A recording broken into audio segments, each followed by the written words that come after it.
Welcome to the Travel Like a Boss podcast, where we interview location-independent entrepreneurs that travel the world like a boss by being their own boss.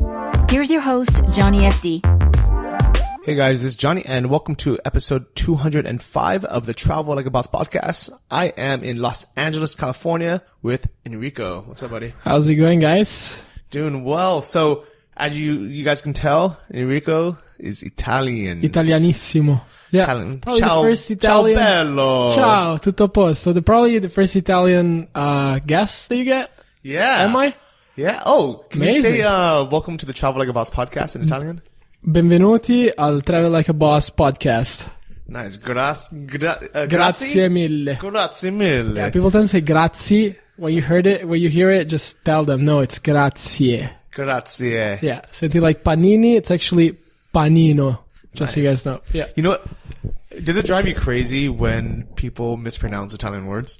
Oh my god. I try to stop and teach them. I'm like, no, you actually say panino if it is one, and then panini if it is more, like plural. But I try not to do it like I'm not a dick or anything, but you hear it, you see it at Starbucks, and you're like, God, at least then they should get it right. So, venti? Venti. Well, that's funny because venti doesn't really make any sense. It means 20, of right? Yeah, it means 20. I think, though, it's because it's 20 ounces. That's why they call it venti. Oh, mind blown. And what do they call the big one? Grande? Is it grande? Grande means big. Yeah. Okay. Yeah, that makes sense. yeah, that's okay. And Grande. tall, is that an English word or is that Tall Italian? is still English. They just kept it just because they were like, we're not going to go all the way to Italian. Yeah. Probably I think people- they took randomly some words, and I'm sure they made some up. Like, frappuccino, is this Italian? Yeah, frappuccino is, it's funny because frappe, that's an Italian word. Like, we do say frappe. Like, when you mix gelato and milk and you make like a shake out of it, we would call it frappe. Puccino, it's like the cappuccino. So I guess they probably mix the two up. Yeah. I don't really know. That's a good Yeah. word, though. I like Yeah, that. I really like it too. It's catchy. Frappuccino. What are probably the most misused or mispronounced Italian words that you hear? The most regularly? misused and mispronounced. Grazie, top 5 for sure. Panini.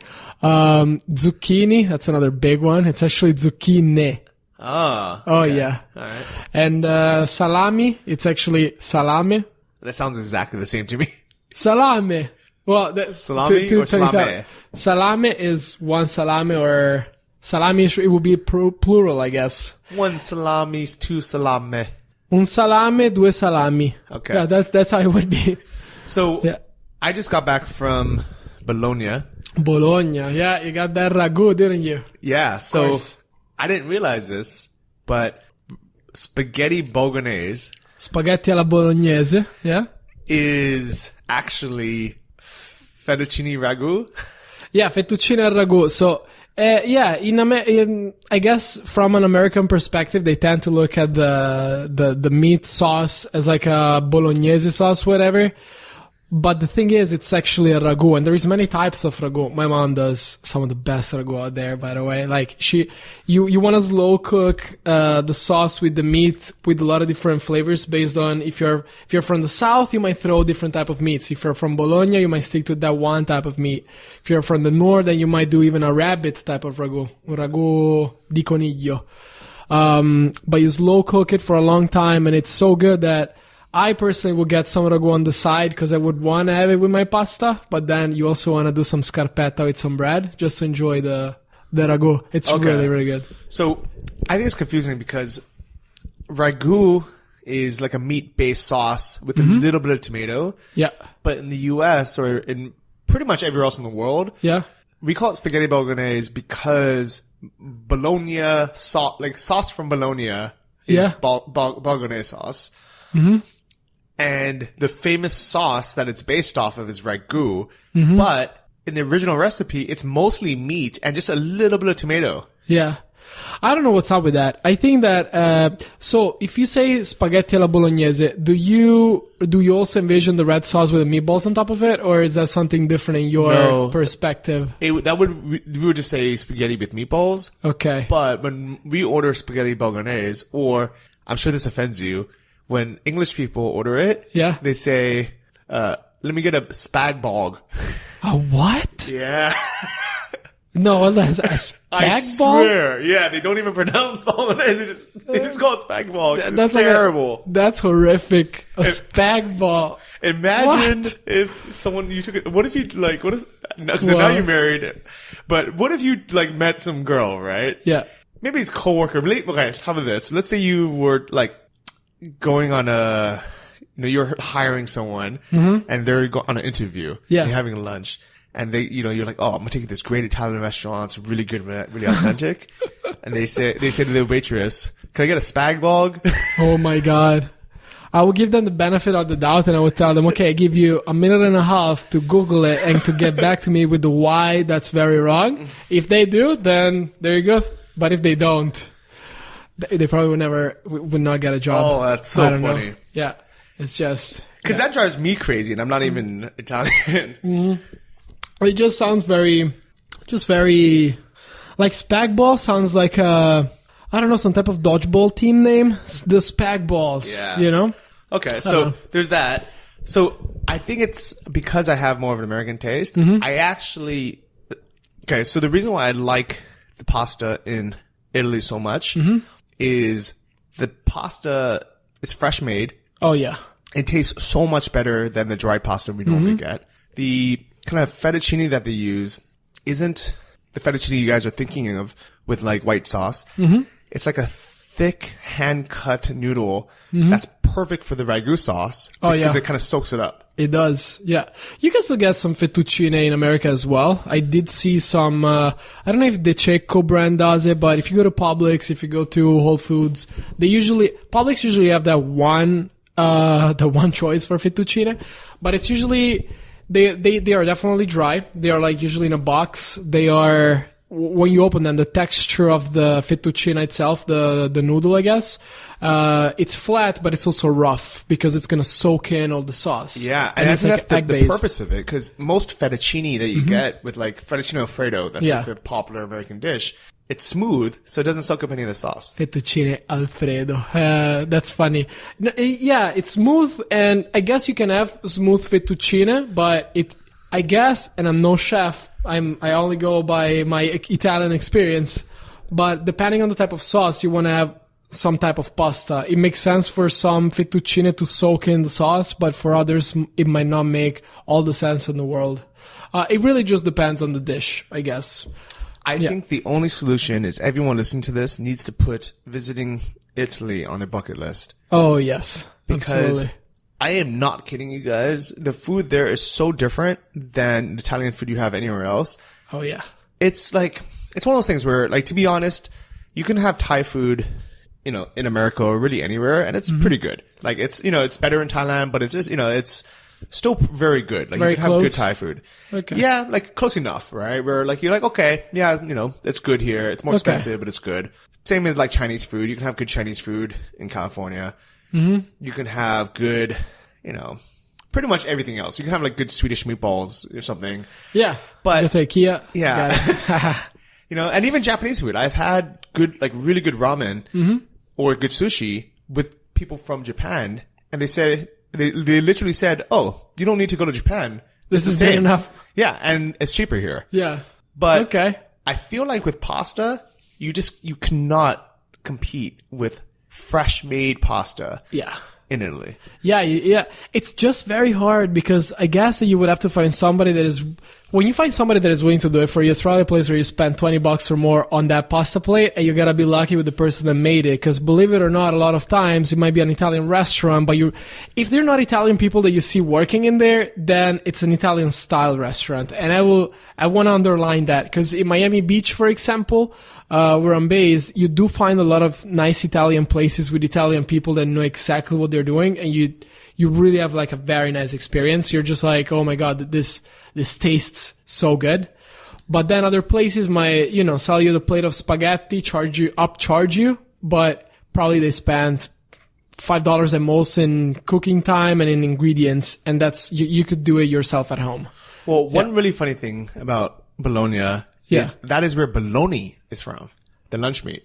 Bologna, which another thing, I don't think that we actually call it When you say Bologna, how do you spell it exactly? Bologn? No, I think we spell exactly the same. Oh, as Bologna. But we just pronounce it Bologna. Okay, it's a pronunciation matter then.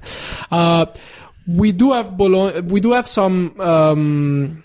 We call it affettati, which is the cold cuts. But I don't know what's the best way to call lunch meat. Maybe just simply lunch meat. If I say prosciutto, that's lunch meat for you guys. Yeah, right. Prosciutto would be like fancy lunch meat for us. Yeah, we call it affettati. Where whenever you have some meat that you need to cut thin and serve or have, that's affettati for us. So Bologna, they do have specific affettati, if you will, but there's an actual meat in Bologna because of the M. I'm trying to find the name of it. It's like, oh my god, is that a mortadella? No, mortadella. Mortadella. That is. Oh yeah, that's right. That is the. And just so you used to call it mortadella, then I'm like trying to think. Wait, Bologna? What? Yeah, I think so. It's Bologna comes from Bologna, Italy. I'm googling it too. But it's inspired from mortadella. Yeah, it's inspired from mortadella. It is completely different.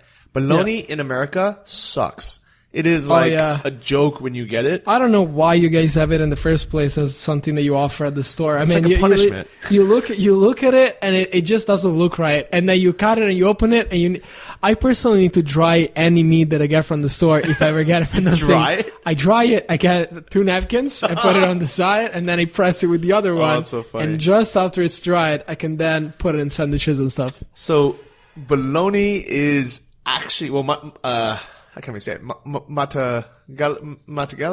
Whatever the bologna is? Bologna? What do you mean? The mortadella? Mortadella is actually very delicious. Yeah. It tastes it actually tastes kind of fresh. It tastes like high quality meat. It does. I mean, the mortadella definitely tastes right. Yeah. The bologna that you get from Oscar Mayer's at a grocery store here, it tastes straight up preserved. It tastes nothing like real meat. Yeah. It's just like a hot dog in the shape of lunch meat. It's just, I guess that there is a target for that type of meat, that the person that wants to have some type of meat, that wants to just not cook it, not have anything to do with the process, is just gonna suck it up and have their bologna sandwiches. Alright, well, I don't want to make this whole episode about food, even though of course. I think it's super interesting. I really think that it is awesome. Like, Italy is an awesome place to visit. Mm-hmm. I was telling you over lunch that it's one of those places where I can see myself going, every summer for like a few weeks, just to maybe a different part every single time. To purify. Just have some good food, some nice wine, just kind of relax. I think it's a great place to travel, with, your girlfriend, your wife, because it's just like it's like a nice, beautiful city. You just, it's not somewhere I would go to like party. Yeah. But if you wanted to party hard, you could, but it's definitely, I really like to think that Italy is a country with a heart, and you can really feel it when you go in the right place. Like in the south of Italy, you always feel welcomed, especially if it is a place that is very like local and they don't speak English. They will still, it's almost like you can talk to them, not in Italian, but they might not speak English, and you talk to them and it feels like they understand you understand them, but they might have no idea on how to even say like, please and thank you. If you go to really like southern Italian places. Yeah. And, I would definitely recommend for people to go. And the most international city that you could visit, I guess, from my experience, would be Florence. So if you go there, it's not that you're going to be like, oh my God, how do I get anywhere? Or menus are in Italian or anything, like only in Italian. So I would definitely start with that. But in the south, you know what's funny is do adventure. Even in Bologna, all the restaurants I ate at, all the menus are in Italian. But I'm so used to seeing Italian words that you kind of knew what you were looking at. I felt like I could read the whole menu. I'm like, oh, tagliatelle. I'm like, oh, that's a pasta. Yeah. Like ragu, that's a sauce. Like, it's crazy. Yeah, it's from the Italian perspective. They don't even, I guess they don't, the restaurant owner, you gotta imagine the restaurant owner being like a person in his 60s maybe, spent his life in Italy, born and raised, no English education at all, doesn't really, depending on the person, he might not have this international eye for things, and he doesn't really realize that he might have a lot of people that look at the menu and they might not really know what's going on, but because it's Italy, they do want to go there because it's a known place. Mm-hmm. So you gotta kind of be lucky, and they might not have the English menu, but you will get the most authentic food ever. Yeah, very tasty. Yeah. I love it. Well, I was going to say, it was funny. So you moved to the US, and you were telling me kind of over lunch how big of a process it was. Like what? It's been a journey. When did you first even think about moving to the US? Okay, so the very first time that I thought about moving to the US was, I was definitely in high school. It was probably my first 2 years of high school, I can tell you. And this guy, Piff, he basically was an MTV music, the MTV that you guys know as well, but from Italy.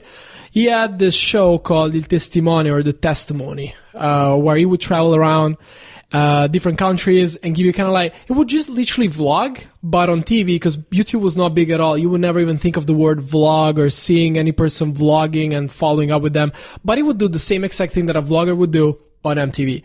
So he did this one episode in America. He visited, oh my God, I don't want to be wrong, but probably Los Angeles and a couple other cities where he showed the college, he showed like a public college where they had this gigantic football field, they had this gigantic rooms, lockers. Like we do have all of that in Italy, but with American standards, everything is on another level.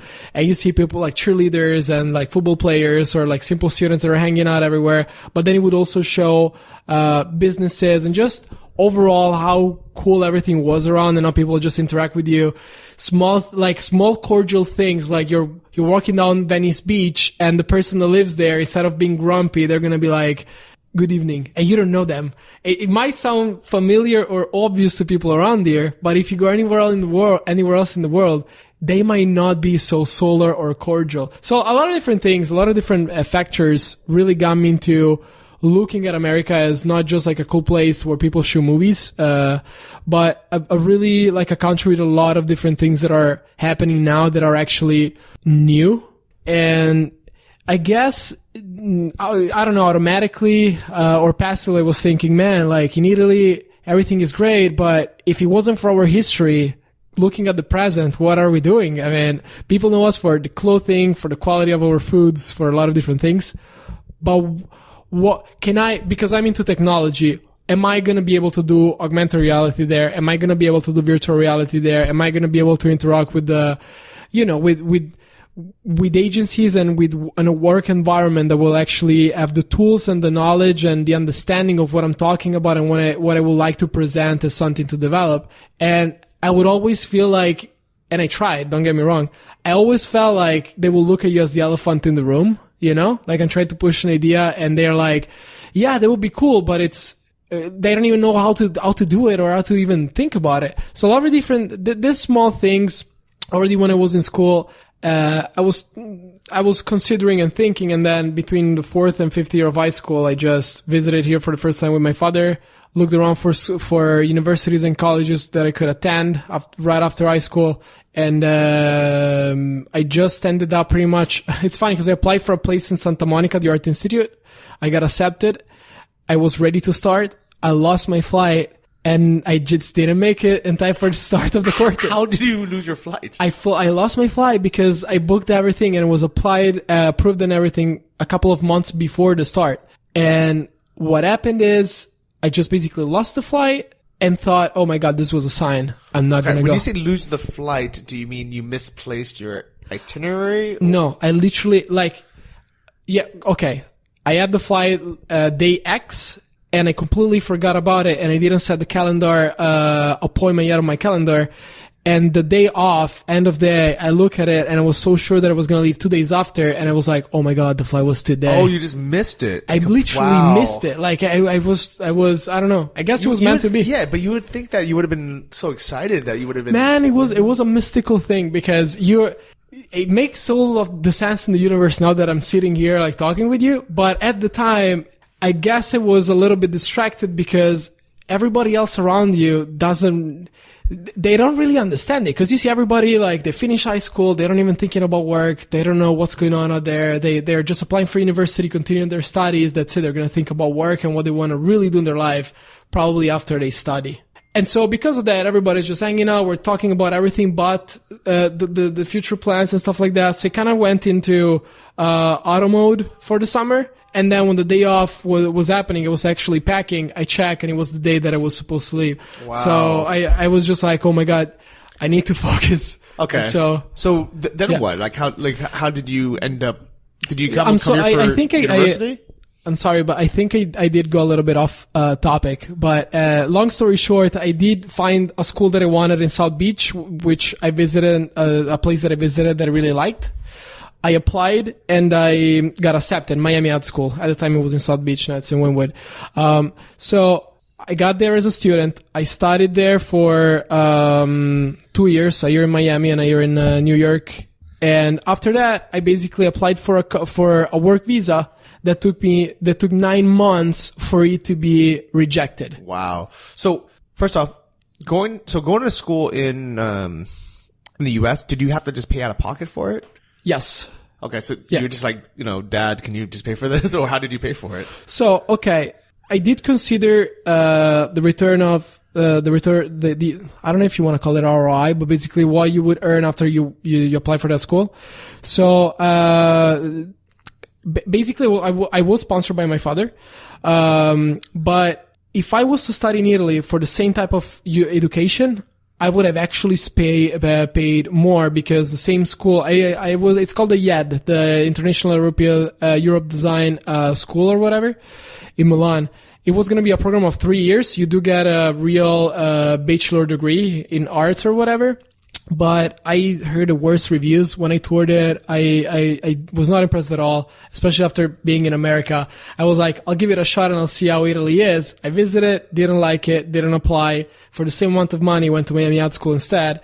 And it turned out to be great, because I met so many people. Even like the people that I meet around Los Angeles, New York now are buddies that I have from school. Oh, a lot of wow. them from connection around the world that are all from the school. And so the degree that you did is an art degree, so it's not like a BA. It's kind of, with Miami Art School, if you're an international student, I guess they consider it an associate degree. It's not a real bachelor. It's like a master. I taught myself Photoshop and a lot of different software. So at the time when I was approved, it's because of my own personal interest that I was able to be approved and to apply.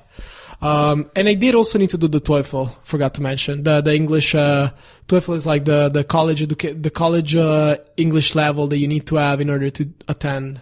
Okay, that makes sense. Yeah. Well, what's crazy is nowadays the college degree really doesn't matter. It's all about experience, what you've done, and the skills you have. And I'm really happy that big companies like Google are now no longer even caring about what degree you have.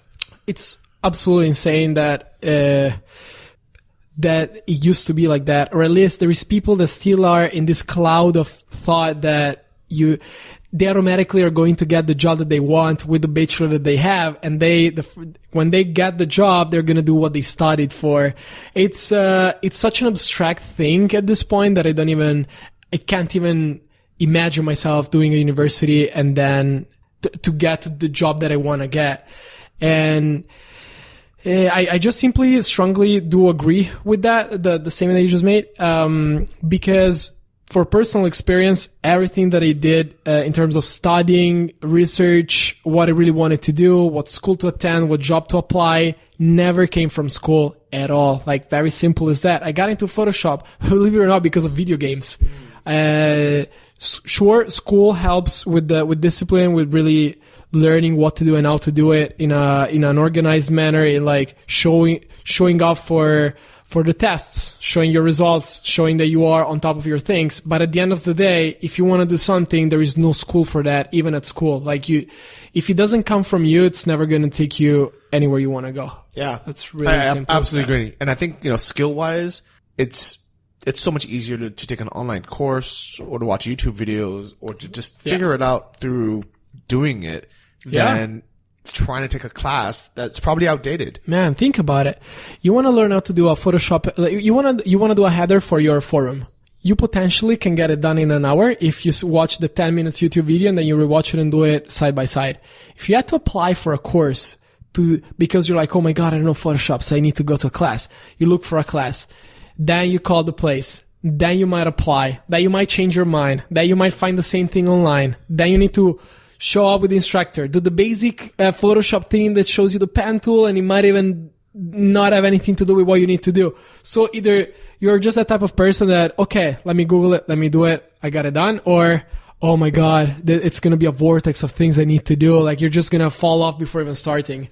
And we are in an era where we can just do it automatic, like right away. I learned Photoshop with YouTube, period. Like, nobody ever taught me, and I'm just taking Photoshop as an example, but any software that I'm using right now for any reason, for work, for whatever it is, I don't even function in a way that I need to go to a class. Like, for me, university only makes sense for doctors, or for, if you want to do surgery, you're not going to learn it on YouTube. You're going to have to study, you're going to have to actually learn it. But for a lot of other things, like personal finance, for example, I wouldn't even know what course to look at. I mean, I listen to you guys on Invest Like a Boss, and I learn a lot from that, but also that inspires me to look further into what I like. So, Sam was talking about the Hong Kong storage investments, for example, or Art of Forex, or Stan, the annuity man. All those things, I don't even know if they mention them at school. It might not even make sense for a school to say. But at the end of the day, that's exactly what you're going to do after school anyways. You're just going to Google it, find something, and do it, you know? I mean, here's the sad part. Let's say you took a finance course in college. First off, it's probably from textbook that's 10 years old, from somebody who's never made more than $36,000 a year. Oh my God. And it's being taught by someone who hates their job, is just stressed, and it's just not a good way to learn. Yeah, how can you learn how to do anything when that person didn't do it? Why are they teaching if they're teaching you? Like, why are they teaching you how to do personal finance if they still have to teach in order to survive? Yeah. It just doesn't make sense to me. And to be honest, I actually like teaching. Like, I can see myself, when I'm old, teaching community college just for fun. Yeah. I think it's nice to change people's lives.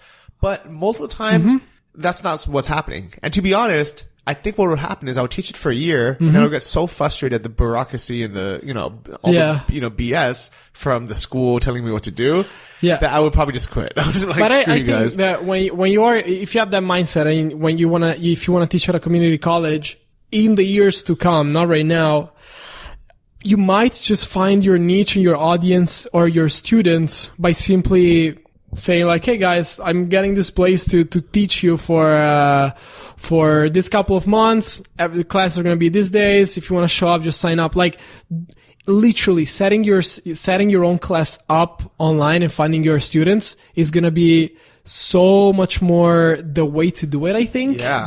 Think about it, man. That's crazy, right? But it's true. If anything, it would be easier for me just to rent like a seminar room for a quarter and just have classes there. Think about it. Or doing this podcast, doing the Invest Like a Boss podcast, having the YouTube channel, I can reach so many more people in 1 hour. To whatever community college and try to get to people, and maybe like 2 students are going to follow because the rest is just taking credits that they need. Yeah. It's just a system that doesn't... It's a change system. It's a change world. You're right. Yeah. So you applied for a visa in the US 9 months later. They said sorry. It was insane. Like, I was in a golden prison because I was just waiting for them to say, yes, here's your visa. Now you can start working. And I was misinformed, to be honest. Like, I was told, yeah, you're going to get it. No problem. It's just bureaucracy. It takes a lot of time now. Things have changed a little bit. So I was like, fine, whatever. I'll continue study. I'll freelance, online for, basically non-US based things as I'm waiting. But, what happened is I got rejected, so I had to go back to Italy, and I was back to square one in terms of logistics. But luckily, a friend of mine that was working already here, that got her O1 visa, that was already doing good with her business, she basically gave me the option, because we really worked well together in the past, so she gave me the option to apply for an O2, which is an O visa that basically is linked to an O1 visa. You can only work with the O1 visa holder. So bottom line is, I applied for that. It took me about a year, maybe. It was like a very long process, because when you apply for such type of visa, you need to put together your portfolio in a PDF manner and explain your work in a certain manner that when the person that is gonna approve your look into your case, they will have to see certain key elements quickly, so that first of all, their life doesn't get a mess when they get to you. They see so many cases I don't even know. They just need to verify that you're, a real person that is skillful enough to work. They need to verify the work that you did in partnership with the other person. A lot of different things. So I'll need to put that together, get reference letters from all around the world. You're asked for 5, but I submitted like 13 or more. Putting all those pieces together, translating everything properly when it was Italian reference letters, talking to the lawyer back and forth, and then applying, and then waiting for the 7-8 months for them to approve this. Because when you're approved, they say, okay, your visa is approved, but that doesn't mean that you are approved to get in the United States. You then need to do an interview at the embassy, in my case in Italy.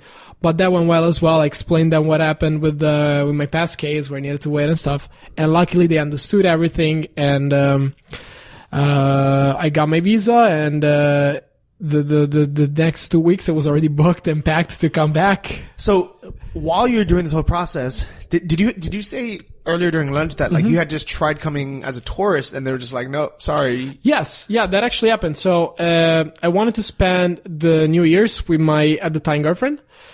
But what happened is I didn't realize that they would see my waiting period, that they told me that if I left the United States, I would not be entitled to get my work visa anymore.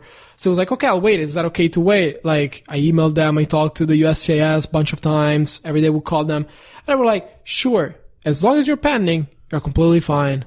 And then if you get your yes, you're just going to work. If you get your no, you're not going to get your visa. So I was like, okay. But the moment that you tell you no, technically on paper, they look at you as a person that overstayed their visa. So when I came back I decided to come back with an ESTA, just to have like a quick moment with my girlfriend for Christmas. What's ESTA?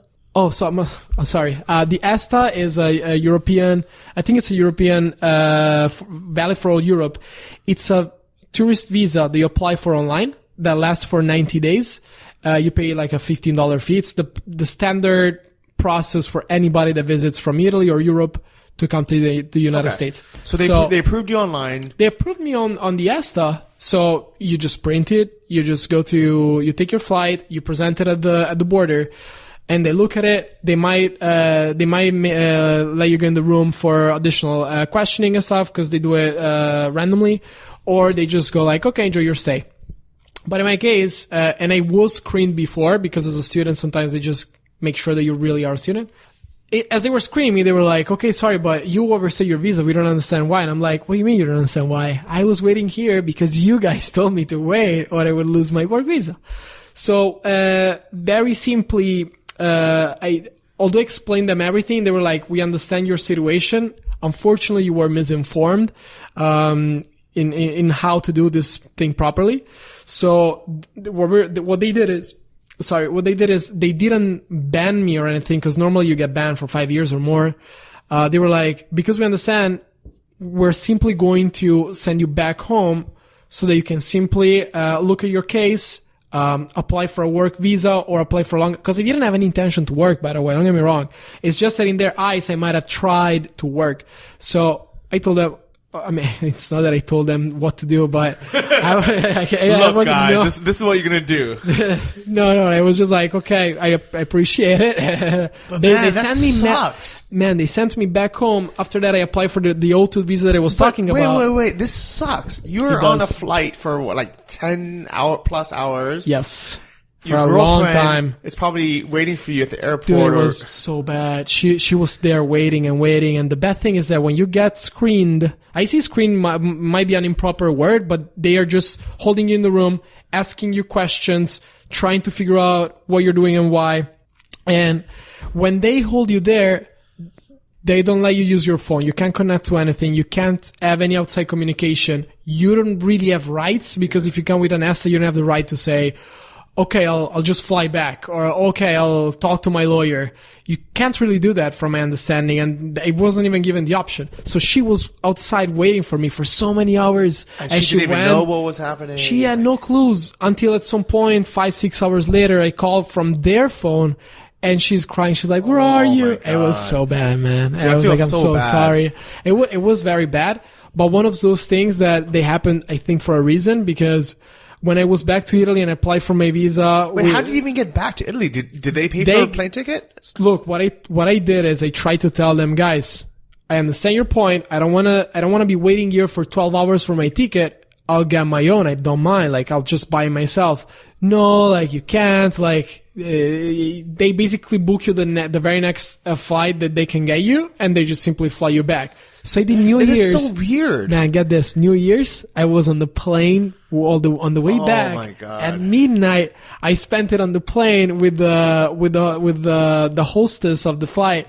They were like doing 5, the countdown over the phone, and they were like dong dong through the speakers on the airplane. So crazy. It was insane. I think the system is so messed up. It's so weird because I mean, first off, if I applied for a visa online for a country and then I showed up and then they interrogated me and then they said no, sorry, can't come in, I would be so mad. I would be so angry. And it sucks that I think the US is probably the only country in the world where this happens regularly. This probably happens every single day. It's probably happening right now to some poor person. And I feel so bad. Yeah. And it sucks. I think it's a stupid policy. And it's so weird because the US is probably spending a lot of money buying people plane tickets to go home. Yeah, I mean, and like, it just doesn't make sense. The thing is, look, from my perspective, the US system and the way that they approve people, it's actually effective, and it might be long processing times, incredible bureaucracy. People might not agree with that. I think it makes sense for a regulated system to work, but also you need to be clear about what you're telling your people, because if the system works, but the US customer service person is telling you something and then you call the very next second another person and they tell you something else, then your system might work, but the people that are executing it are not executing it right or not informing people the right way. With a simple, no, you can't stay here for longer than your visa, I would have saved money, time. I would have applied earlier. I would have done so many different things earlier. It's just really insane if you think about it, but it was a learning experience, to be honest. It was just, What is so crazy to me is the fact that people put themselves through this. Yeah. And I feel very privileged because I was born in the US. Oh, yeah. And, it wasn't like that. I planned it. My parents just happened to have moved here. Yeah. So, I guess thank you to my parents. But I'm just, I didn't do anything. I was just born here. And when I go to places like Ukraine, for example, especially Ukraine, but really, to a lot of places, and I tell them I'm from California, they literally say, and this is just one person. This is probably dozens of people. They say, California. Oh, and you see something in their eyes. Yes, they start they light dreaming up about it. And then the very next question is, why did you come to Ukraine? That's so funny. Yeah. I mean, everybody has the sparkles in their eyes when you talk about California or Los Angeles, or try to tell people I regularly go to the OC or whatever. They're going to be like, oh my God, Orange County. And they're going to be like, oh yes.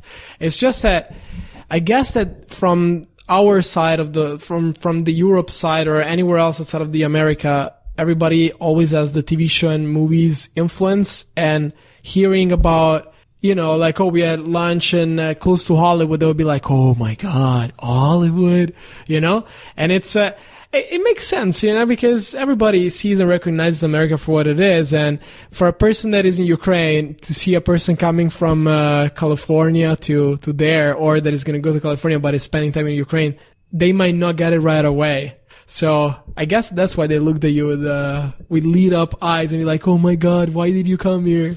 And to be honest, California is very nice. Yeah, it is nice. Right? The weather today is perfect. It's sunny. There's palm trees. Oh yeah. We walked 2 blocks to, some great food, super friendly waitress. Yeah. There was literally a line of models standing outside applying to work at some apparel store. Yeah.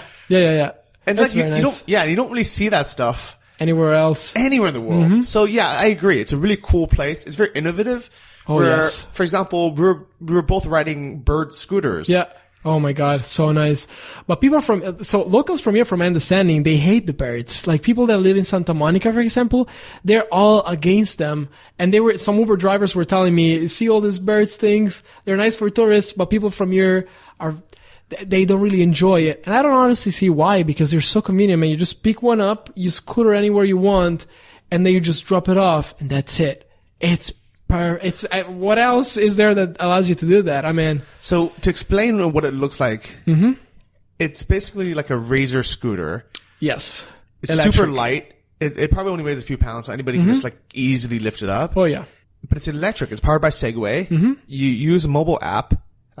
You can look for Bird. There's another one called Lime. I think they're similar. Yeah, and you just unlock it. It's $1 to unlock, and then 15 cents. 15 cents a minute or something. Yeah. So it's pretty cheap. It's like, your rides are never more than a few dollars. Yeah, yeah. And you can just go around the city. You don't have to park. You can leave it anywhere. You just leave it, and then you just... With sense, I want to say. Yeah. And you just press lock. Yeah. And they're everywhere. They are like... Every block. Probably... Yeah, on every block there's like 3 or 4 just laying around. Yeah, just laying around. It almost looks weird. It looks like someone like... parachuted birds all around the city. They literally dropped off like from the sky. They parachuted them probably like a crater opened, and they just started going around with these birds. There are literally probably 1,000 of them. Man, what struck me is that what stuck with me is that when I got to my hotel the other day, I started seeing them around, and in South Beach, they do have Lime bikes. Interestingly enough, they don't have any Bird in Miami Beach. They only have a couple of Lime scooters that you need to find through the app. It's literally probably less than 10, and some Lime bikes. And they're definitely growing the numbers. But when you come here, you see them everywhere, and people are all cruising around super fast, and you're like, oh my God, I need to do that. And they go like 15 plus miles an hour. It's pretty fast. Yes, it's like... I like to compare them to the boosted boards. The boosted boards are probably very much faster than the Birds, but the convenience of having a simple Razor electric scooter to go anywhere, like we did from Santa Monica Beach to Venice Beach in probably, I don't even know how much time, because you just enjoy it so much. And at sunset, nice oh my God. Weather, flat roads. Dude, like I was driving back from Venice Beach back to Santa Monica. Sunset coming on your left side. You're just cruising around. The weather is perfect. Your friends are in front and behind. You're just going around. People are smiling at you. Yeah. You only need like a background music or in a movie. And you're just really cruising around for a couple of bucks. I know. It's amazing. It's really amazing. And then you go into some cool restaurant. Like, yeah. Everything we said about America not being cool, we take it back. It's the best country in the world. Everyone from Ukraine should move here. Yeah. No, man, I love America. Like, there is nothing, the only hiccup that I had was that visa thing. But other than that, America is like the most beautiful place to be. I really want to be here, and I really want to be in South Beach where I'm at right now. I worked very hard to get there, and it's really, really just where I want to be, at least for the present moment and for the imminent future. We'll see about the long run, of course, but it's really amazing to me. So what's funny is right before lunch, I was doing recording for the other podcast, Invest Like a Boss with Sam Marks, and we were talking a little bit about my time here in California. Yeah. And I basically said, I really love it, but every time I come back, things are even more expensive. Oh, yeah? And it's crazy because pretty much every time we go out, like, for example, every meal I go out to eat, like, I remember it used to be, pretty reasonable, right? Like, you would go out to eat and it's like maybe $15 or something. Now, every meal, like, for example, like you treated me to lunch today, so I didn't even see the bill, but how much was it? It was, with tip included, $70. How much? It was $70. $70 for lunch. That's actually, now that I think about it, that was actually not so cheap. And we had sandwiches. Yeah. We had sandwiches, appetizer. It was 58 with the normal bill. Plus I tried to get to 70. I don't know what percentage I use pretty much in my brain, but it's like, I'll just round it up. Yeah, that was a good tip. That was like a 20% tip. Yeah. But here's the thing it's pretty insane. Think about it. What did we get? It was like 2 sandwiches. I got a beer. We got chicken tenders, the bucket appetizers. And then I got a water. And the water. That's it. My God. Yeah. It's insane. It's pretty insane.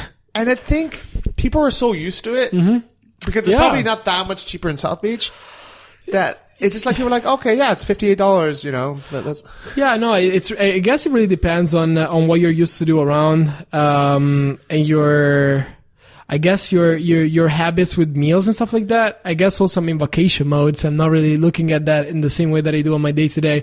But in South Beach, I do enjoy looking at things with to go to places and spending the right type of money for what I'm getting.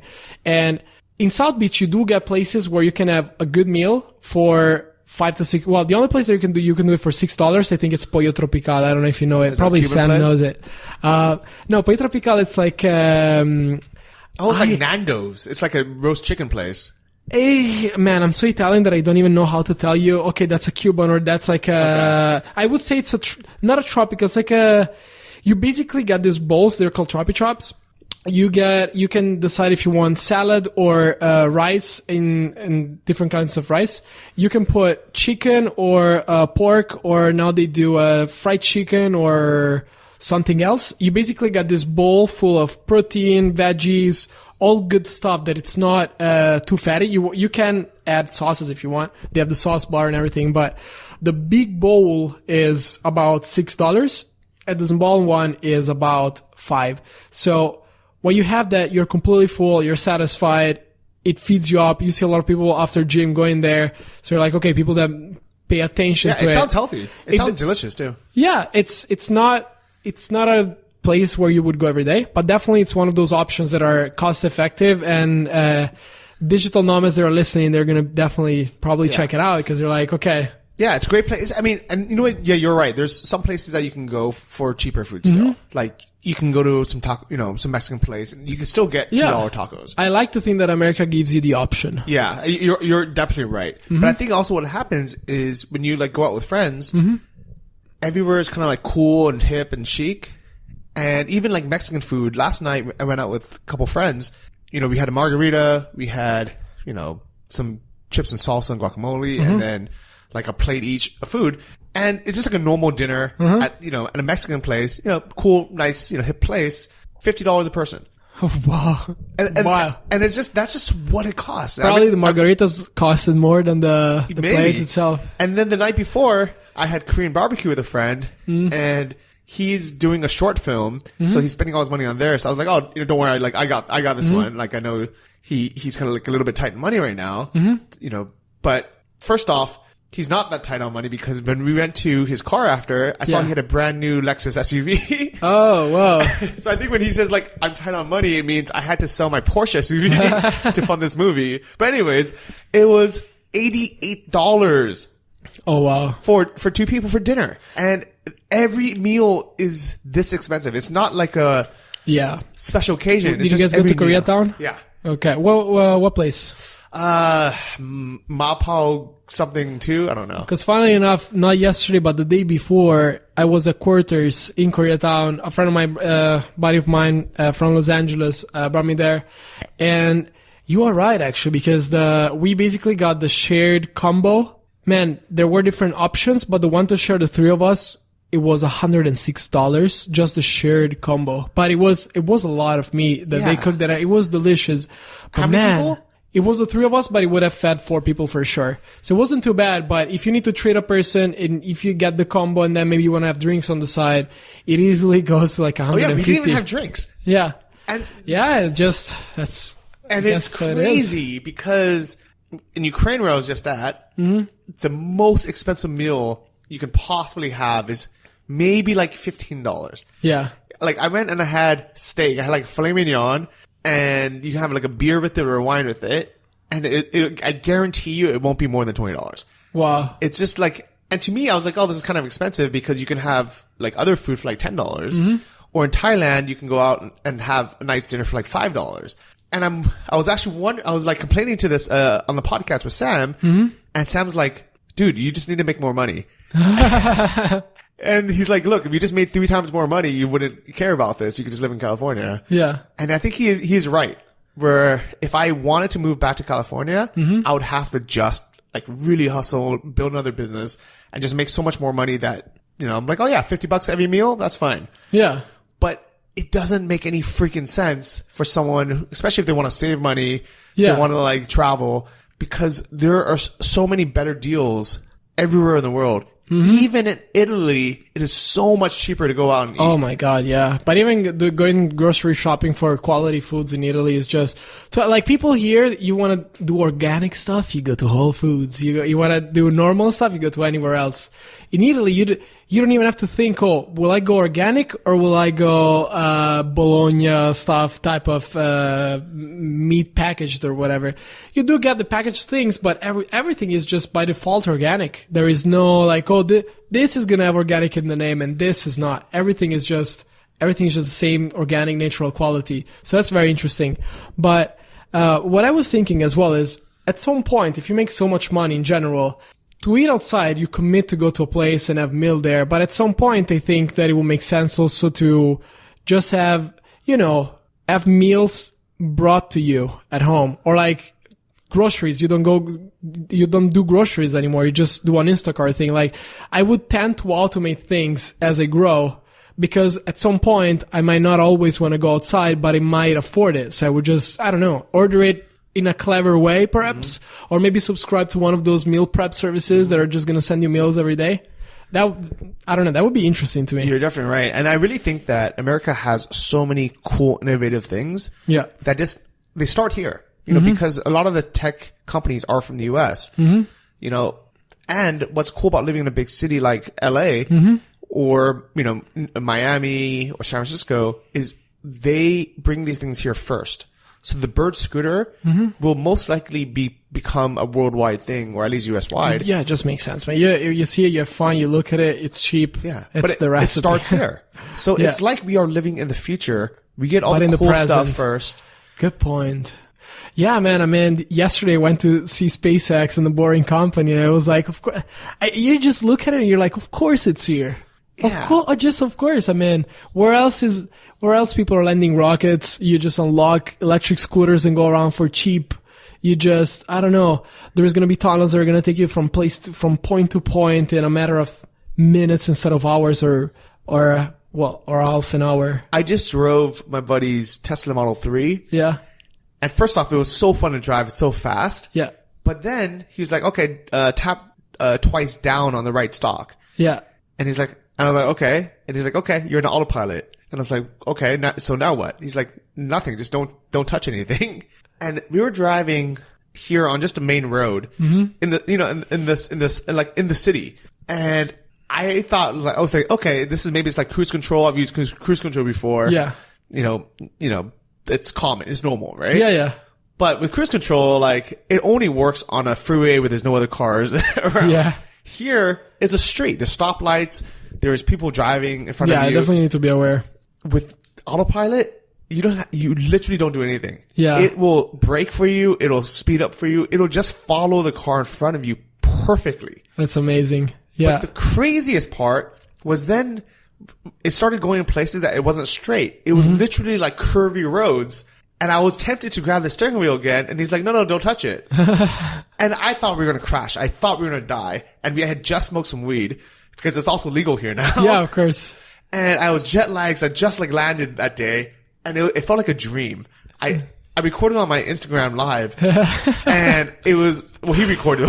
I wasn't even driving. I was just literally just like sitting there commentating, just thinking like, this car is turning by itself. By itself, yeah. And better than I can do at that moment because I was so out of it. Yeah. Thank God there was the autopilot then. Yeah. And the reason why he had me drive was because he had a bunch of wine right before we went out. Okay. So it's like, he was like, yeah. He's like, oh, I can't drive because I don't want to get DUI. But you can drive. But even though you're so tired, just let the car drive itself. You just need to sit there. Yeah, of course. And this is the future. That's amazing. Yeah. What do you think if a cop stops you at that point and he goes like, okay, you're high and you're drunk and, I'm just going extreme. Who's driving the car? You're going like, no, none of us is driving. Yeah. It's the car. And it's so crazy that like, I cannot wait for this to be legalized completely. Yeah. Because the car can already do it. Of course. It's regulation matter now. That's all it is. And here's the crazy thing is, already today, it is probably safer than humans driving. Oh, yes. They just want to get that number down as close to zero as possible. Because let's say like with a human, drivers, let's say the accident rate is like, let's say, 1% or 3%. They're not okay with the autopilot being the same. They're like, no, it can't be 1%. It has to be 0.001%. Yeah.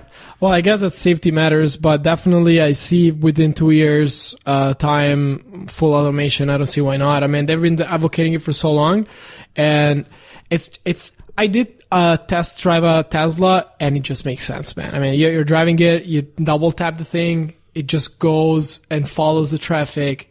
It's just, I don't know. When you go back to driving another car, you feel like it's like the comparison between cars and the thing that are carried by horses, as you say it in English. Yeah.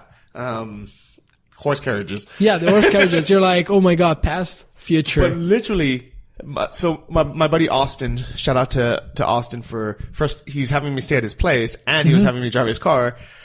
He had to switch cars with his roommate for a day. Yeah. Who had a brand new Audi A6. Oh my God. Really nice car. Yeah. And Austin was like, I felt like I was getting back into a dinosaur. Like, yeah. He's like, what is this crap? Yeah, I can see that.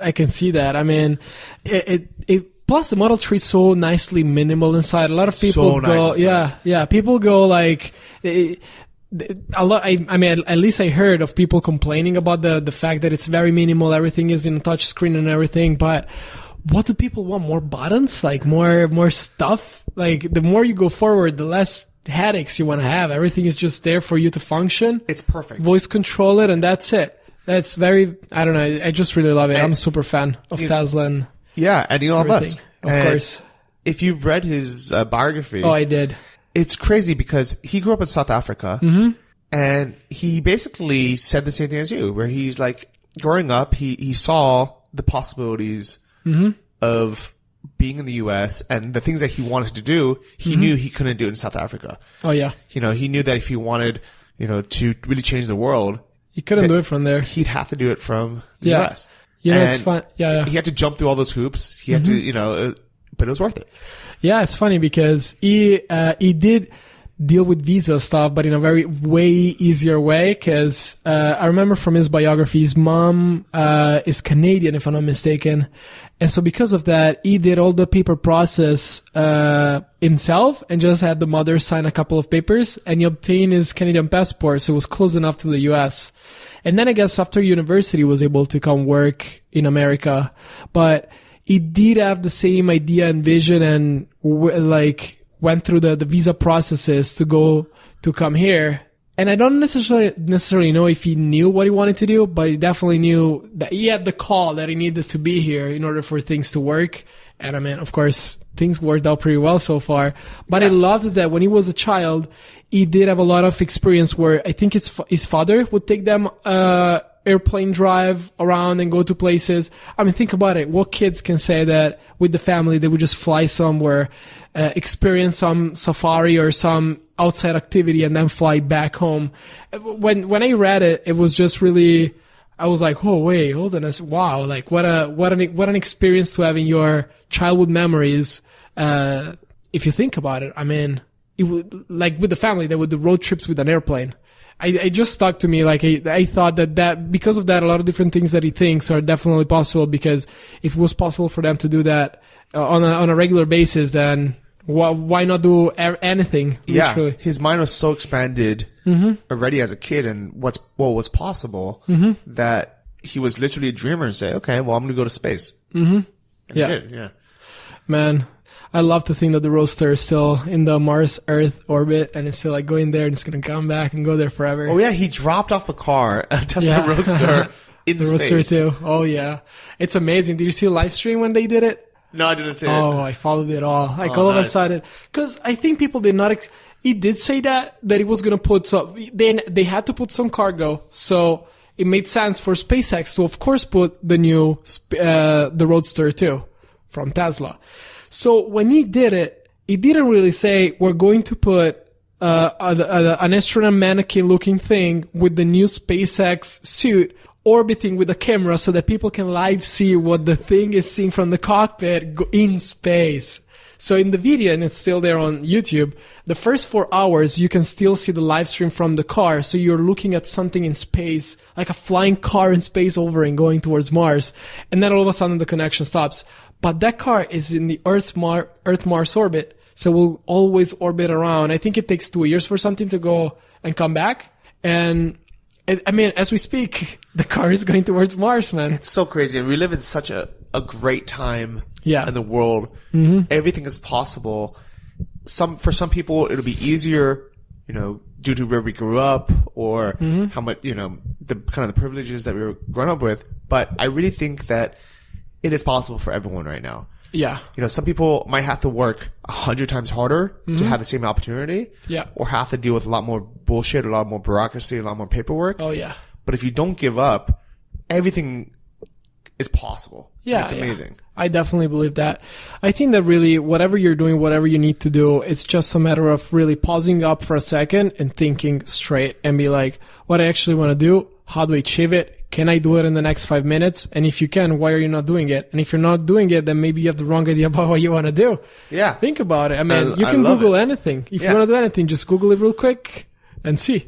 So, you have a really cool story, of traveling, setting your sights on moving to the U.S. You're here now. Yeah. You actually end up getting married, right? Yeah. Congratulations on that. Thanks. I kept it very low key because we were at a point where I would have had to either renew my work visa, fly out and then fly back and everything, or I could have just get married. It's funny to say that. So we didn't mention how we actually met. Yeah. Oh yeah. I mean, at first we were about to meet in Miami. If it wasn't that I texted you on Instagram. Because you were flying away that day, I think? Or let's rewind. How did you even first hear about me? Oh, okay. So, that's a funny story. My father actually was, I think it was on YouTube, and he found a video of yours on how to effectively pack to be a better, lightweight traveler and have more of a minimal luggage. Because, we are in that type of same mentality where why carry extra stuff? He had a great video about it. And later on, he was also looking for an investment podcast to follow. And he stumbled upon the Invest Like a Boss podcast. And he realized that you are the same person that he looked at for the luggage back then. So he was like, oh my God, like this guy's cool. So he told me about the podcast and I started following it as well. And eventually, I mean, I've been listening to all of them up until episode 100. I need to finish that one and do the next ones. But when I saw that you were in Miami Beach, I actually was like, oh my God, like I'll try to treat you for whatever. And I think that you were leaving that day, but then I realized by chance that you were here as I was here by coincidence. And so we met because you saw the message, luckily. And and we just met for lunch. It was a great story. So crazy. Yeah. Well, first off, it's so crazy that your dad found me. Yeah. It's amazing to me. Yeah. And so I think, so shout out to your father. Enrico Discolo. Yeah. Italian voiceover. Yeah. Speaker. Grazie. Grazie pa. Grazie pa. Okay. So that's awesome. Yeah. And then, I remember you messaging me in Miami, but because of the timing, I was just like, oh, it's not even possible. You're already off, thinking about it. Then you messaged me here, and then I was like, oh, who is this guy? So I looked at your Instagram. Yeah.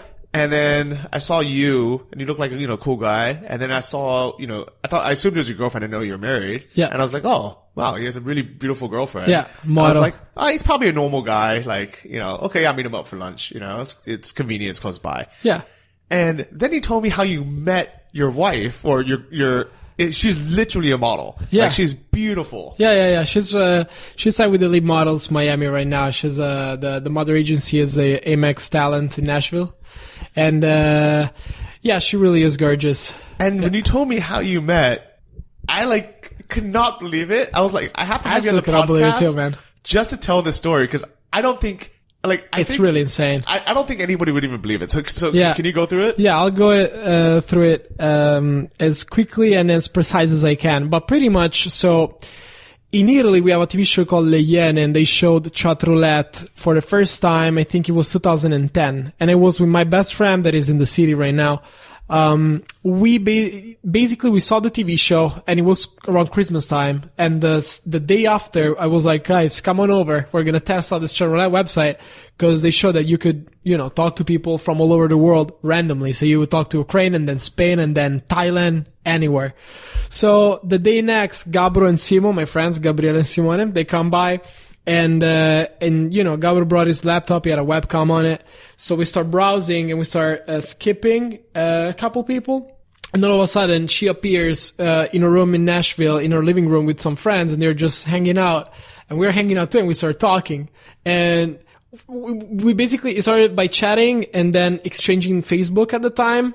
And that was it for the chat roulette part. But the days after, she was liking a couple of pictures. We messaged a couple times, and we were just simply chatting about random stuff. You just chat, whatever. But what happens is I exchanged Skype with her because I wanted to, since we were chatting, we might as well spoke or talked, because I was also in high school and was still learning a lot of English in a good way. And she was genuinely interested in Italy, because it was a country that always fascinated her. So we started talking on Skype when it would be, back after school days, or after I was done hanging out with my friends, just for an hour or two, some days throughout the week.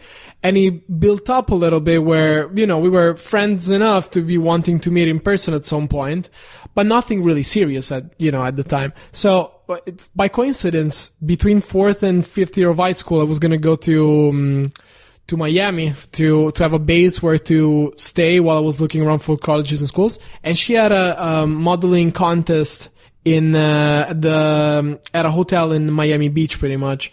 So we met that summer, the same summer, in person. And I mean, we couldn't really believe it too, because you're like, what are the chances that you meet and that you start texting and that you start talking and then you actually meet in the same city, because she booked at the same time that I was there as well. So it was amazing.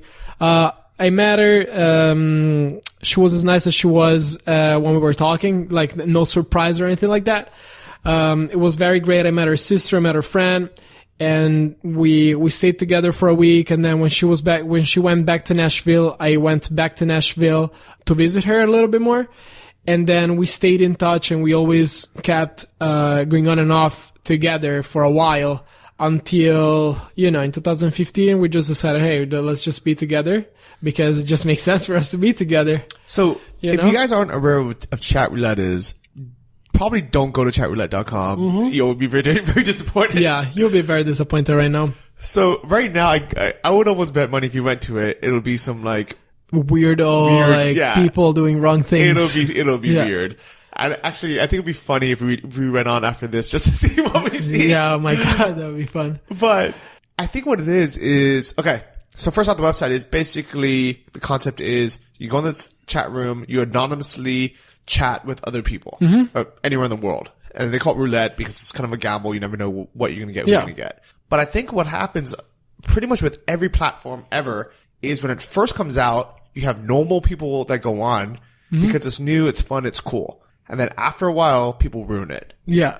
Same with Tinder, the same with, MySpace, I guess, or all those social networks that were cool at first, but then they faded off. Yeah, but especially things like with Tinder, for example, when it first came out, it's awesome, Everybody went on there, normal people would go on with normal intentions. And then, you meet super cool people, it would work. Chat roulette was probably the same. But then after a while, it just gets ruined. Yeah, they just spoil it. Yeah. So my advice to people is you either need to get a time machine or you need to just kind of stay on trend of what's new and cool. And don't be afraid to be an early adopter, because that's where a lot of cool, fun things are. Oh yeah. It's always like that. Yeah. So so I'm actually not that surprised that you guys met on chat roulette, even though it's so weird. Yeah. Because if you put yourself back to 2010 when it first came out, it was normal people like you, seeing it on TV thinking, oh, this is cool. Let's try it. Yeah, that's exactly how it happened. It makes, from my perspective, it makes sense because we randomly met, we randomly started talking, and because of both of the same interests from the both of us, we just started talking and talking. And just like when you meet a random person at a bar and it becomes a friend, and then you see the same friend after a while, it just happened to be something that was virtually, that happened virtually at first. Like, instead of sitting at a random bar, and I can imagine it's pretty cool because, she's from, I assume, like, not that big of a place, because Nashville is like pretty like low, like laid back small town kind of feeling. Yeah. And it's then not LA. Yeah, and then she meets someone from Italy, this cool guy, he's a cool accent, and he's like, ciao, bella. My accent, that's how I got her. No, my accent at the time was definitely heavier. But yeah, I guess it was very interesting because I remember asking her so many, like, things like, you guys have Nutella, for example. Like, I didn't know if you had to go to a specific store or if you could just get it at whatever store, or how their school system worked, how in America you have 4 years of high school and here we have 5, or how college work, why do they call it college and there is also university, what's associate, what's bachelor, like all of those things people give for granted here, but from the outside it's like a headache. Like, you're like, why do they have college? And then they have community college. Well, and then, actually, just this summer, I was having this discussion, I guess. I would meet someone from Ukraine and I would say, you went to school in wherever? And she's like, no. Like, I went to university there. I was like, what? I thought it's the same thing. And I'll say, are you a student? And they're like, no, I'm in university. And for Americans, it's basically the exact same thing. But they're like, no, school means high school. Yeah. University is university. Yeah. That's how it's different. Once you get used to it, it makes sense to have college or university or whatever. But from our perspective we just have high school and then you have university. There is nothing really else. You just get your laurea, your bachelor degree, and there isn't many other tires to it. But then when you get your bachelor's degree, you're called a doctor. Yeah, you can do your master's after, you can do your doctorate. I'm not super precise about it just because I didn't do university there, but I can tell you that all my friends, like the people that are starting to become doctors, working in hospital and stuff, it's going to be like a 10 years study path. Wow. No, but from what I heard, it wasn't like not like being a medical doctor, but if you just get like a Bachelor of Art, like a BA degree, that people call you doctor. I think that is correct. That's weird. Yeah, I mean, they do study 5 years to get it and everything. But you're called doctor because it's like a title that you earn. But like, even if you just studied like math or something. Or I would have to double check on that because I'm not sure if you get your bachelor in math, are you a doctor then? That's a good question. I would have to check. I would really have to check. Because I know that you do become a doctor for certain areas, but if you study law, I don't think that you're considered a doctor. I would have to check on those titles. That's a good question. But so, you know what? This conversation kind of just highlights why it's so fun to talk to people from different cultures. Yeah.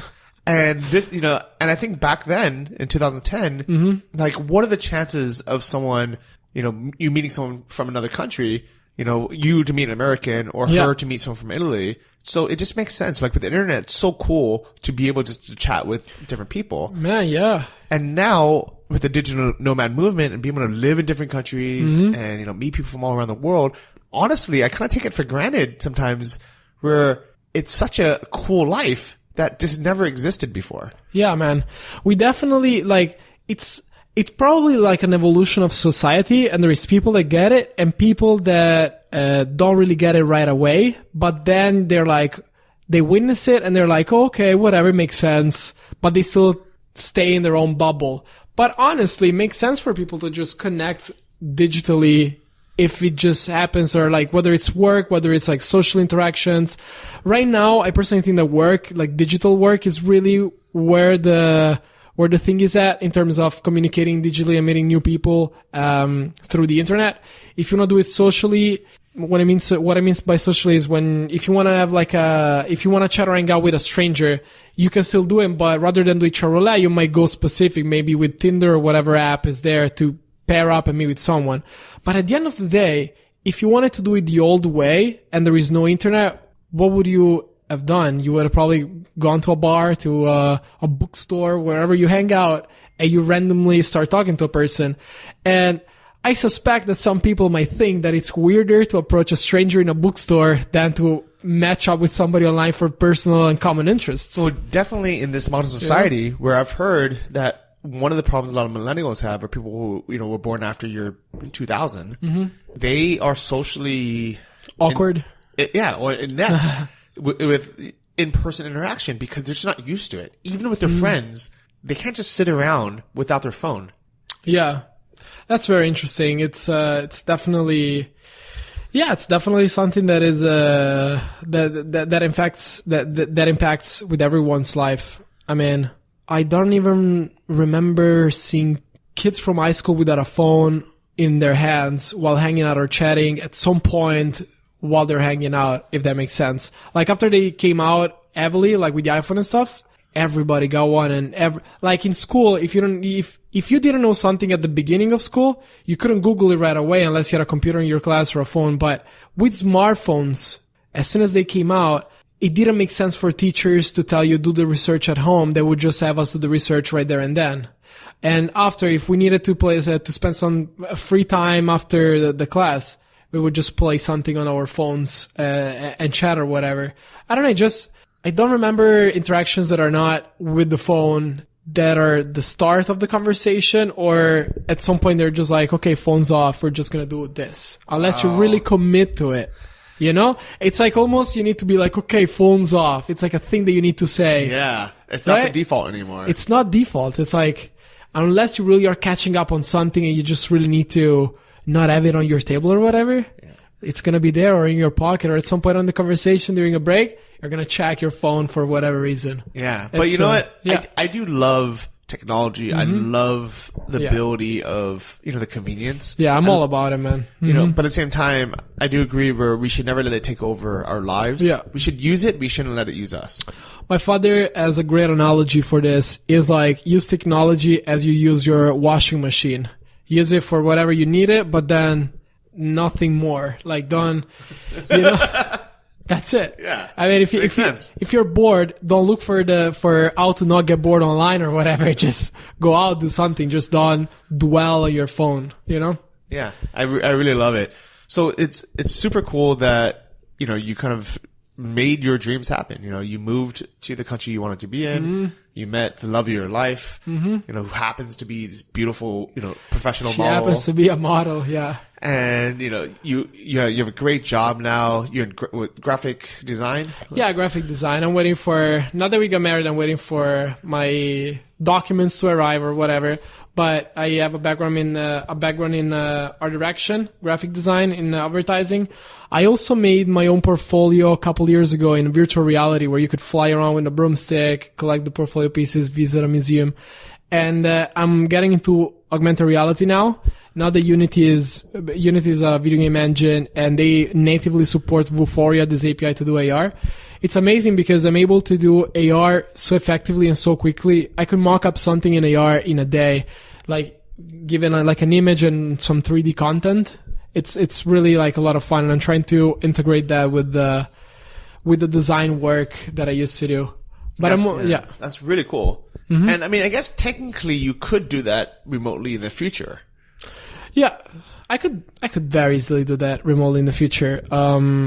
I don't see why not. I mean, if you were a client from Dubai or whatever, and you needed an interactive catalog or like a business card that works with AR, I could easily spin it up, send you the APK, you install it on your phone, and it works. That's definitely something that you can remotely do. I do work with developers from Ukraine that work on other types of systems, but we communicate on a daily basis, In the morning, you just touch base with the team, you do the virtual stand-up. Everybody says what they're working on, and everybody How communicates. funny is it that I've just spent the last 2 months in Ukraine, probably in the same city as your developers? Yeah, that's really fun. Yeah, it's very funny as a fact, because they were there. I mean, they get American salaries in Ukraine, so I guess it's a good life for them. It's a great life for them. I hang out with, pretty much everyone I meet when I'm in Ukraine works in IT or speaks English. And their standard of living is so much higher than everybody else. Even a doctor there only makes $300 or $400 a month. Yeah. While someone working IT, Like, do you know approximately what you pay your developers?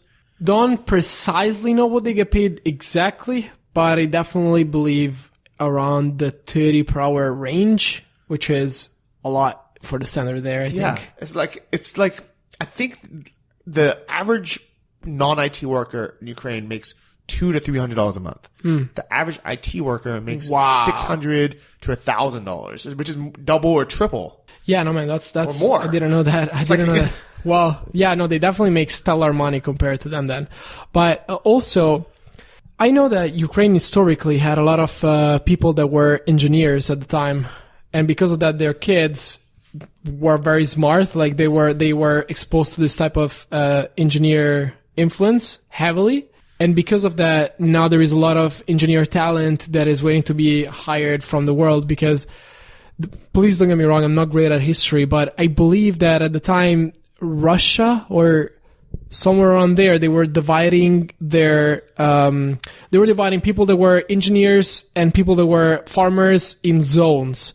And Ukraine happened to be one of the zones where engineer talent was. And because of that, you have a heavy engineering knowledge there, and that's why a lot of people hire from there, and that's why you find great developers from there. Wow, that is crazy. That's almost like what's Mockingjay? Like, what's that movie? I guess, yeah, the Mockingbird, Hunger Games, yeah. That is crazy that they divided up the USSR. Yeah, man, I'm not super precise because I don't remember exactly how it was, but I remember somebody telling me about the zoning system and how there was a zone for engineers. And because of that, now you see it reflected as there is a lot of talent there, not necessarily because they want to have that zone be prevalently engineer, but I hope that people from Ukraine that are listening are not like, oh my God, you're completely wrong. Like, this is actually, we know our shit because we study hard, and maybe that's how it is. It might be, because I know they're super proud of their flag. Yeah. Which is the sun and the grain. So I know they were definitely farmers, but at the same time. That's interesting. They're definitely into IT now. Like, I know for a fact that Ukrainian developers are super smart. They're hardworking. Oh, yeah. And because of the currency arbitrage, if you pay them $1,000 a month, they are very happy because they're making, more than double or sometimes, 4 times as much as a normal job. Yeah, they definitely, I think that they're, like, when you talk to a person and you explain them a problem and they are finishing your sentences already in the first go, it's, that they have people that know their stuff there, Yeah. It always happens to me when I'm talking to them. It's it's just pretty cool, and I'm happy that they are happy because they get work remotely and great salary and everything. I mean, that's the dream of anyone, I guess. Yeah. If I was a Ukraine person, though, I would take the advantage of the fact that they work remotely and just travel in the meantime. Think about it. Yeah, I actually thought about that too, but I think a lot of people in Ukraine. Well, first, it's unfortunate, but because Ukraine is so cheap, there's very few cheaper places for them to go. I think for a lot of times when we travel, we like getting a good deal. We're like, if we go to Thailand, we can have this amazing. Did you see Ukrainian people in Thailand? Some, some. Mostly more Russian tourists go there, but it's. But honestly, I think in Ukraine they still have a very stable mindset in terms of they value stability and certainty and family way more than they value taking a chance or, taking a gamble of going somewhere new or different. So they're family oriented, like they're more for the how do you call it? For their home, the cocoon. Yeah, but not even just that. A lot of it is just more like stability or certainty. Okay. They value that very highly. Like, for example, I've never used the word salary as much. I mean, really, in the US or anywhere else in the world than when I was in Ukraine. Because here or, in the digital nomad world, nobody talks about salary. We talk about profit and loss or revenue, or even commission. Yeah, that's true. Like, we don't care about salary. Like, I don't have a salary. Like, I don't even want a salary. Even for the Nomad Summit, I tell my technically their employees, I say, I don't want to give you they asked for a salary. I was like, what? I was like, I'm not going to give you a salary. How about I pay your basic expenses, like whatever it costs for you to kind of float per month, Yeah. whether it's like $1,000 or something, just so you can have something that you know is guaranteed. And then we do profit share. You know? And that way you have incentive to work harder, that you can participate in the upside. And that if you, you know, if it doesn't go well, you don't put in the work, you know, you don't go above and beyond and we don't make money, then you don't make extra money. But if it does go well, then you do make a lot more money. Yeah, definitely. That's a business model that I heard of before and that I saw before. It just makes sense to do profit share. Because at the end of the day, if you have a team of talented people that are just working their ass off to get to the goal, and everybody is, then you really see, you know, things coming to reality and, you know, your income getting very large. Because at the end of the day, if you win and the other person wins and the entire team wins, then everybody wins. The profit is big. The share is big.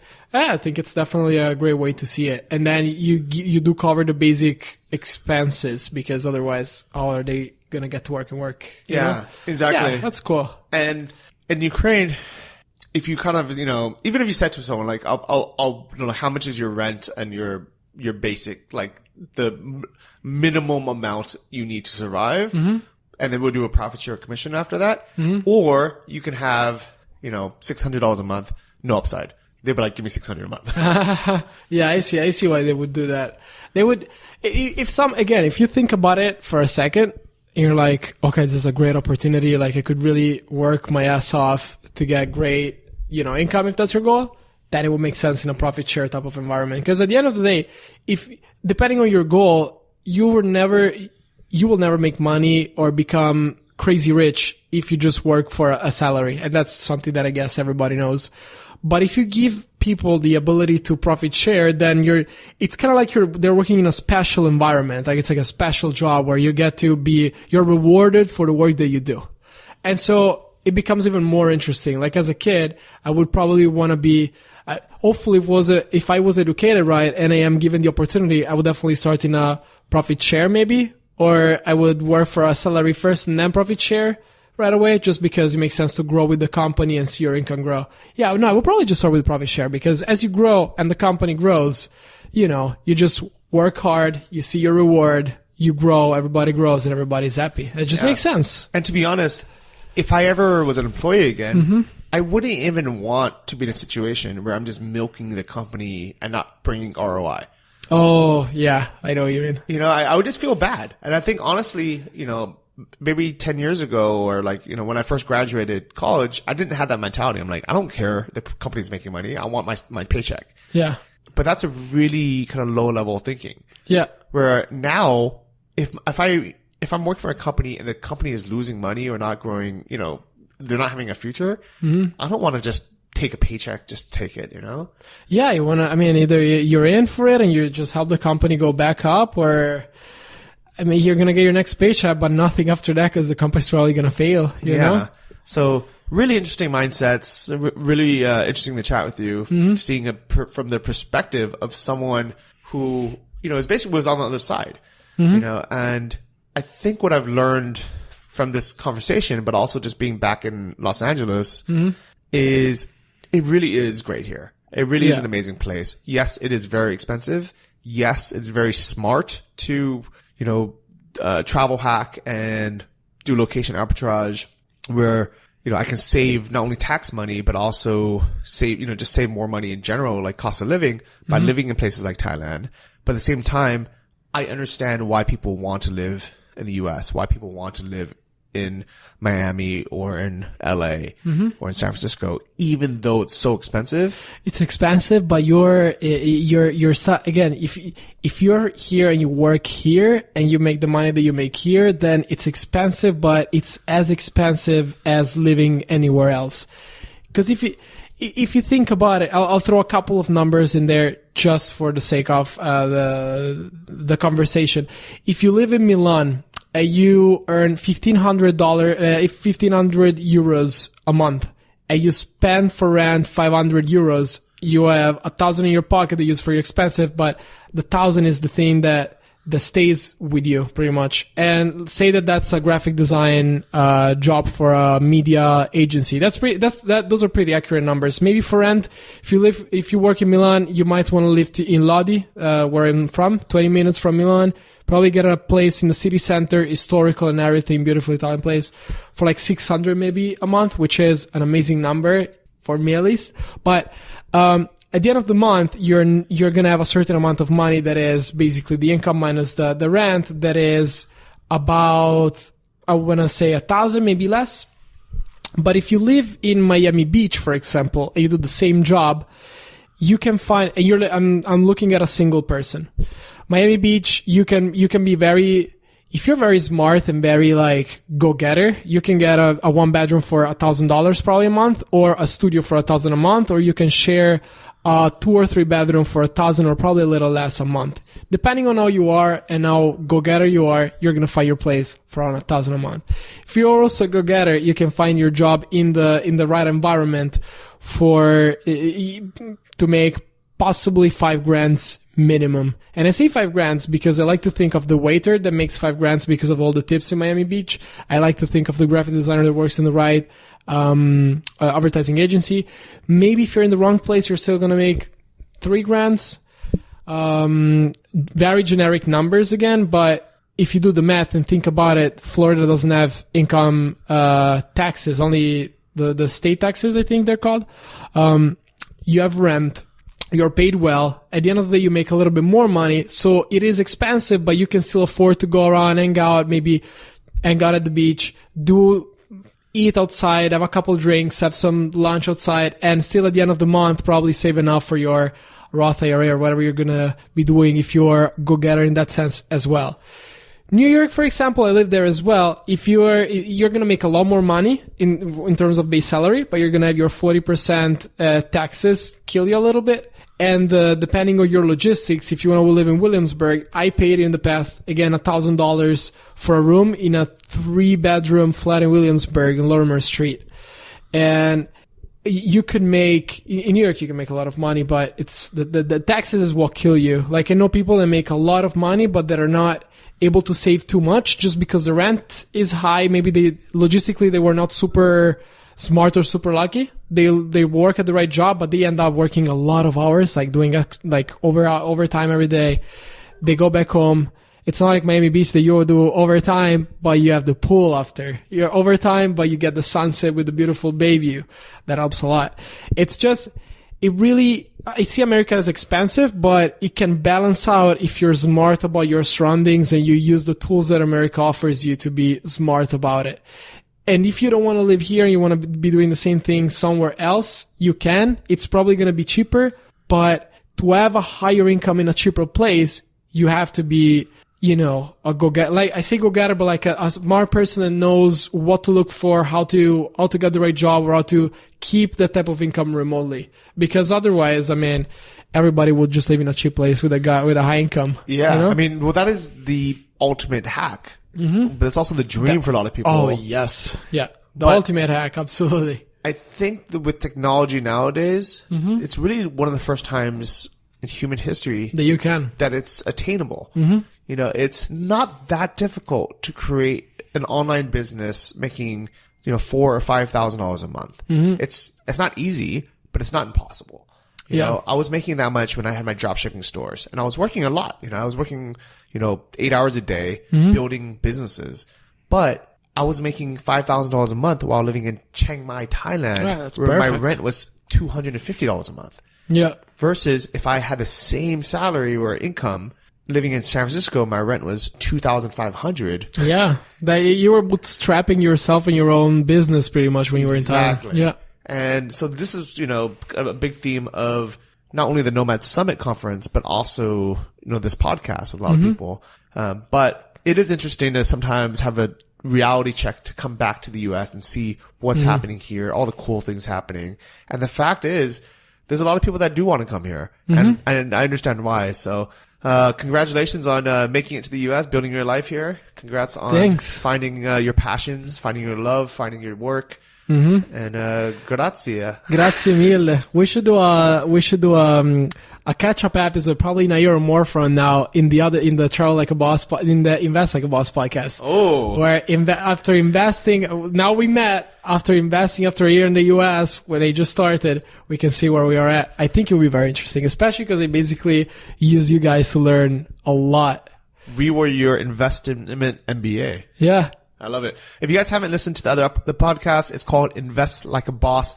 Check it out. You might like it. And, do you hang out on like Twitter, Instagram? Do you want people to follow you? I mean, if you guys, I don't post too much, but if you want to check out my Instagram is Enrico Discolo, to put the face to the voice. But you're probably going to be more interested in following my, wife or my sister. She's a singer from Italy. You're just going to find the names. You sound like your wife and your sister are the same person. Separate people, right? They're separate. Oh my God. Sarah, my wife, Rochelle, my sister. I didn't realize. No, they're. So your sister is a famous singer in Italy. Yeah. Now she was on. What show was she on?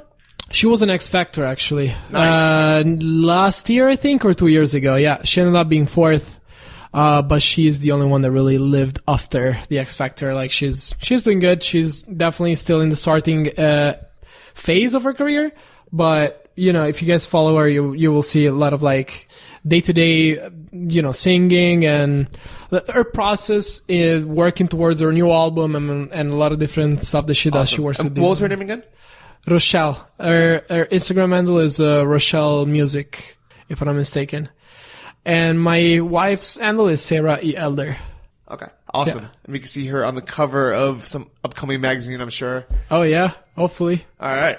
Very cool. Thank you for being on the show. Thank you for the time, Johnny. It was a real pleasure. It's been fun. All you guys, thanks for all your reviews, for telling your friends about the show, for tagging it, screenshotting it, putting it on Instagram, wherever you guys hang out. And we'll see all of you guys next week. Bye-bye. Ciao, bellos. Ciao. Thank you for listening to the Travel Like a Boss podcast. If you want to hear more, including the bonus, How to Choose the Perfect Niche episode, join our mailing list at travellikeabosspodcast.com. See you next week, and remember, if you want to travel like a boss, you need to be your own boss. So start your online business today and start living the lifestyle you've always dreamed of.